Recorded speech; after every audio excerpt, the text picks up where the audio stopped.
506 জন অফিসারকে ট্রান্সফার করেছে। তার মধ্যে শুধু বাংলায় 483 জনকে ট্রান্সফার করেছে। বুঝতে পারছেন খেলাটা?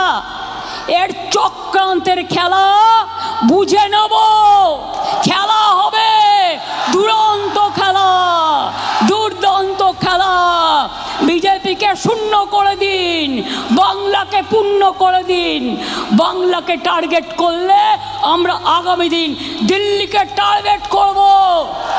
আর বলি, ও মোটা ভাই, যতই চক্রান্ত করো ভাই, জেনে রেখো তোমার মুখ দেখবে আর ভোট কাটবে। এখান থেকে জিতে যদি নরেন্দ্র মোদী প্রধানমন্ত্রী হতে পারে, তাহলে ওই ভোটার লিস্টে কেন বাংলায় ভোট হবে না? এই ভোটার লিস্ট যদি অনুপ্রবেশকারী থাকে, আপনি অনুপ্রবেশকারীর ভোটে জিতেছেন, আপনার তো সর্বপ্রথম পদত্যাগ করা উচিত।